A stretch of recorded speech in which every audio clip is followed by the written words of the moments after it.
PayPal omogoča kriptoplačila. V drugih novicah pa tudi, bi lahko digitalni evro sploh premagal ameriške stabilne kovance. Michael Saylor začasno ustavlja nakupe Bitcoina in ZDA in EU sta sklenili trgovinski sporazum. Dobrodošli v Kriptopulzu tega tedna.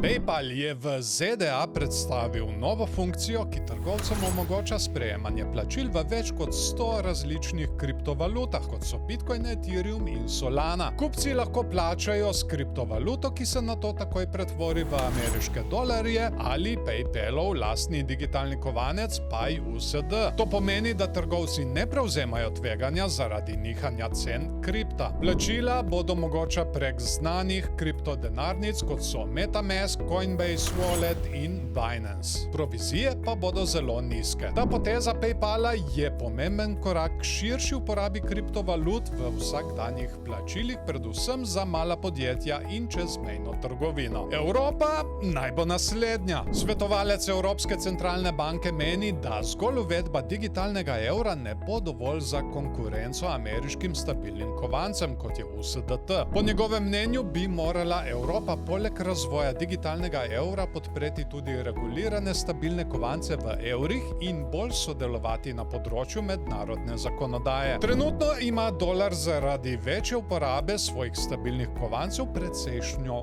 prednost. ECB zato preučuje tudi uporabo nove tehnologije veriženja blokov, ki bi lahko izboljšala domača in mednarodna plačila. Odločitev o prihodnosti digitalnega evra naj bi padla do konca leta 2025. Zaenkrat se vse nagiba v to smer. Če so vam všeč novice do zdaj, pritisnite všeček, komentirajte spodaj in seveda ne se pozabite naročiti na kanal, da ne zamudite prihodnjih videov. Podjetje Strategy, znano po množičnih nakupih Bitcoina, v zadnjem mesecu ni izvedlo večjih novih nakupov. Julija so kupili le 10.445 bitcoinov, kar je skoraj 40% manj kot mesec prej. V ozadju ni sprememba strategije, ampak širitev njihovega lastniškega programa STRC, s katerim zbirajo nova sredstva za prihodnje nakupe Bitcoina. Gre za finančni instrument, ki jim omogoča postopno povečevanje kapitala brez pritiskov na trg. Michael Saylor je ob tem poudaril, da ostajajo zvesti svoji dolgoročni viziji. Bitcoin je še vedno njihov glavni cilj in